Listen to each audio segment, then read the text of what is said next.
Okay. So I'm going to show you 12 through 14.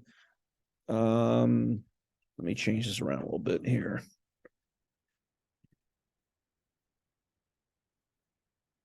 Okay, now it'll work. All right. So I'm not going to show you 13. 13 is done just like number 12, but 14 is a little bit different. So we'll start off with 12. So let's see. What do we got here? We got oops, sorry. Try that one more time. What do we got here?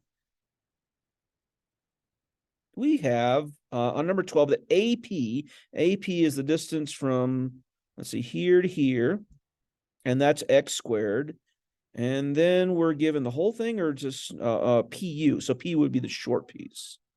And so we know that the short piece is 1/3 and the big piece is 2/3. And the relationship between 2/3 and 1/3 is one is half of the other or one is double. So I guess maybe the easiest way to do this, if AP is x squared, then half of that would be the other side, and the other side is 2x. But who likes to take a fraction divided by 2? We could double the other side. The other side is 2x, and if we double that, that will be equal to the 2/3. Remember, the short side is 1/3, and the big side is 2/3. So let's see, I'll do some blue here. So this side is 1/3, and this side is 2/3 of the centroid. Or the centroid. Centroid is the two intersecting or three intersecting parts of the medians. So if I double the right side, that's why this other 2 is here, then it would equal the 2/3. And I just simply need to solve that. All right, so let's see. So that would be x squared. Sorry for the horrible handwriting with my finger. X squared is equal to 4x. Divide both sides by x. And so we would be left with x is equal to 4. And the only thing we have to do is ensure that 4 would actually give us a positive number. If we throw 4 into x squared, we get 16. If we throw 4 into 2x, we get 8. So that's fine. So the answer is 4. By the way, is the teacher's copy from the teacher's book. You can see the answer. There was already 4. 13's done the same way. It is quadratic. You will have to factor it, but it's a quadratic. And the last one is also quadratic. I'm going to show you that one, the factorial. Okay, so let's see what we have on the last one. The last one we're given CW. Where is CW? CW is, oh, it's the whole darn thing. So the whole darn thing is equal to that really ugly quadratic right there. Sorry, quadratic, for calling you ugly. And then let's see, CP. CP is the 2/3 portion, and that's equal to another quadratic. Well, if 2/3 of the whole thing is equal to the blue portion, then that's what I'm going to write. So if I take 2/3 of the whole thing, and the whole thing is unfortunately written as, let's see, 2z squared minus 5z. This one's going to be complicated. Minus 12. If I took 2/3 of that, it would equal that short piece there in red, and I'm sorry, the medium piece there in red, or long piece, however you want to describe it. And that piece we're told is equal to z squared minus 15. Z squared minus 15. Okay. So what do I need to do? I need to get rid of that 2/3 first. So I'm going to multiply both sides by 3 first. So if I multiply both sides by 3, it'll get rid of that 3 there in the denominator. So times 3. The 3's would cancel on the left. And then I'm also going to distribute that 2 to the inside. So let's see, we get 4z squared. This will be a lot easier to do with a pencil. 4z squared. I'm multiplying everything by 2 here. Minus 10z. Oh, this is hard to write. Minus 24. And on the other side, we're multiplying everything by a 3.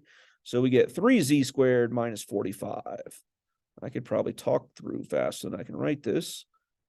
That's supposed to be a 2 squared or squared minus 45. 3 times negative 15, negative 45. All right. Now I'm going to move everything to the left side there. Subtract 3z squared. So we're just left with z squared, subtracting 3z or 3z squared from both sides. I don't have any z's on the right, so I'm still left with minus 10z. And if I add 45 to both sides, I get a positive 21. And there we have a much nicer quadratic that should be easier to factor. And I'll just say 13 is done the same way. You get a quadratic just like this, and you'll have to factor it. So let's see, parentheses, parentheses, parentheses, parentheses. I need two numbers that multiply to positive 21 that add to negative 10, and that would be negative 7 in any order, negative 7 and negative 3. And then throw in my z's. Remember the zero product property. If two things multiplied equals 0, that means either one or both of them are equal to 0. I set both that equal to 0 and that equal to 0, and I get two possible answers, either 3 or 7. So let's see which one works. So notice this first question here says z. So z is equal to either 3 or 7. So let's throw both of them in and see what happens. So I'll just throw a value in for CP and see if it works. So if we throw in 3 in for z, so that would be z squared. So that would be 9. 9 is minus 15. Well, that's negative 6, and that can't be negative 6. It's this blue portion right here, and that's got to have a positive value. So it can't be 3, then it must be 7. So you can see the first answer there is 7. So if z is 7, it says how big is PW? Well, we're not done yet. Second part of the problem. PW is this short piece, and this short piece right here is 1/3 of the whole piece. I'm not sure if I want to mess with that, but I do know it's half of CP. So well, how big is CP? We're told that CP is equal to z squared minus 15.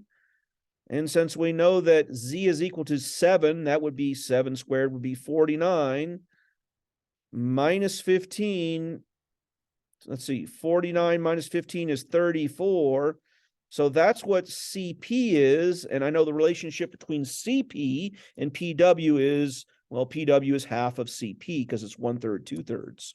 So half of 34 is 17. So the last answer here is 17. Now I didn't do 13, but 13 is it's a much easier quadratic. It will be a quadratic. You'll have to factor it. You'll get two answers, and you can already see here are the two answers. And it turns out that it can be -1. Why can it be -1? Well, if you throw in -1 for the y value here, -1 plus 2 is still positive. So it could be a -1. Same thing with y squared plus 1. Square -1, you get 1. 1 plus 1 is 2. So it's not that the answers can't be negative. It's just that if negative is one of the potential answers, it must result in a positive value when you throw it back in to your given variable expressions here in 13 and in 14. And notice we couldn't do that in 14. We did get 3 as one of the answers. Hey, that's a positive answer. But when we threw it in, we got a negative answer, and that's why it can't be 3. It could only be 7. And then the second half of that problem, we got 17. So there you go. There are your two answers to your questions.